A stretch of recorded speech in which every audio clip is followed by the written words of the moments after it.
Ahojte, moje meno je Paťo a vysledujete váš nový, najobľúbenejší YouTube kanál FitChef Slovakia. Ako prvý na Slovensku vám prinesieme možnosť zažiť si hostí zo sféry fitness, kulturistiky alebo zdravej výživy mimo Instagram a Facebook, ako ste na to zvyknutí.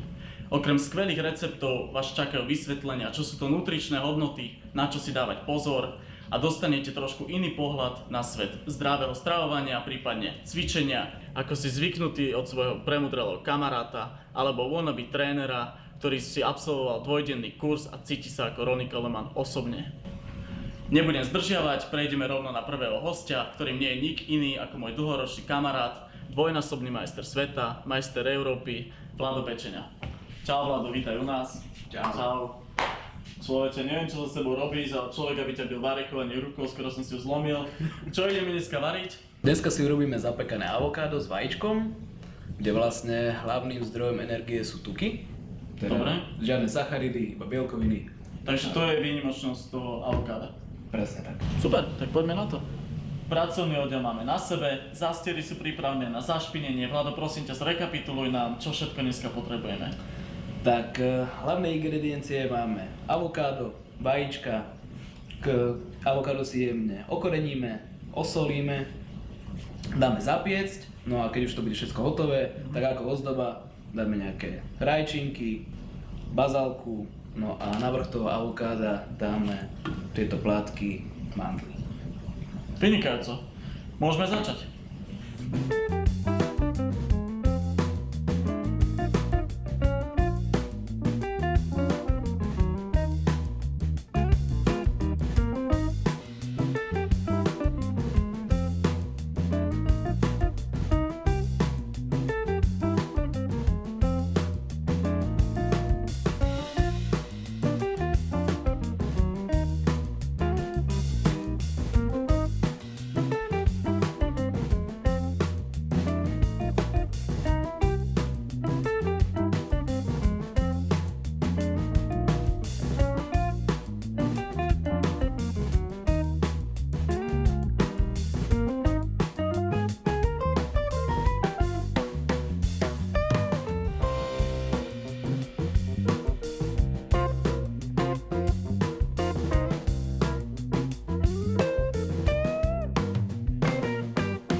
Jedlo máme hotové, predtým než ochutnáme, ešte jedna otázka na teba. Čo určite môže zaujímať každého diváka je to, prečo si v tomto prípade uprednostnil tuky pred sacharidmi.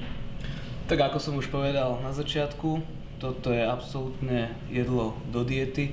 Keď som sa pripravoval na súťaže, tak môj spôsob je taký, že nedávam absolútne žiadne sacharidy. Môj hlavný zdroj pre tréning, nech viem otrénovať, boli vždy tuky. Takže čerpáš energiu pre tréning z tých tukov? Presne tak. Super. Tak poďme ochutnať.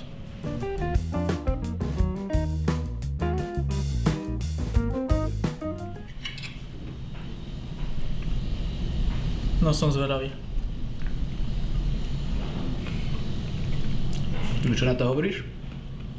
Môže byť? Super. Ďakujem ti za návštevu, že si prijal pozvanie a že si nás naučil niečo nové pri varení. Želám ti veľa úspechov v živote a vidíme sa čoskoro. A ja ďakujem. Ďakujem, že ste nás sledovali, vidíme sa na budúce. A nakoniec by som chcel dodať, že sa nachádzame v Bratislavskej škole varenia chefparade.sk. Blíži sa Valentín a nie všetci máme doma ideálne kuchárky, takže ak aj ty máš doma mierne grambalovú frajerku, verím, že si nájdeš kurz, ktorý ju naučí variť a uspokojí tým pádom aj teba. Link v popise, vidíme sa na budúce, ahojte.